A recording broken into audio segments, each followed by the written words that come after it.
Donald Trump's latest speech to the military in the US has stirred the imagination of sci-fi fans. He's announced a new frontier for America, outer space, and a special space force to go with it.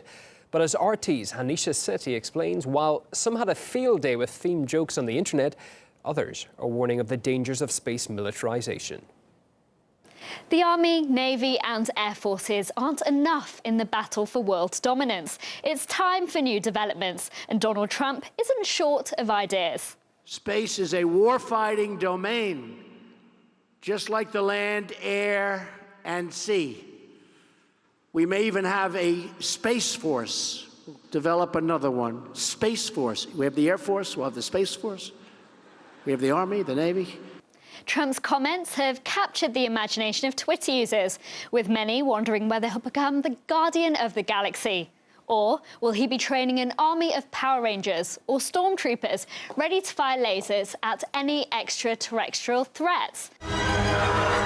Kill it. And even some of the president's generals seem to be on the same page, or planet. There is no war in space, just as there is no war in cyberspace.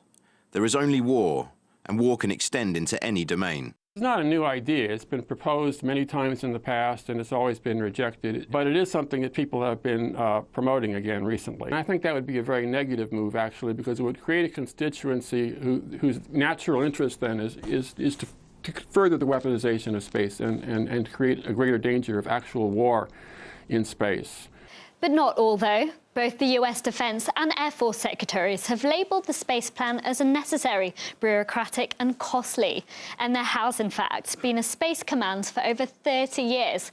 It's part of the US Air Force and carries out intelligence operations and makes sure space isn't militarized. Then there's also the 1967 Outer Space Treaty, no small obstacle to any American ambitions to put weapons in orbit. It was created to stop the setup of military bases in outer space and address other cosmic concerns.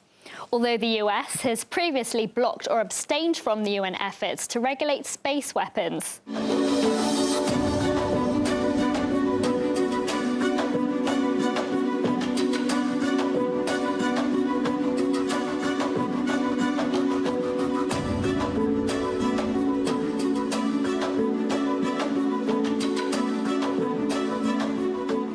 Since at least the past 20 years, if not beyond that, the United States has had no interest in any discussion of space arms control. So, although it's hard to tell how sincere Trump is at this point, one thing is for sure, Trump feels the force is with him.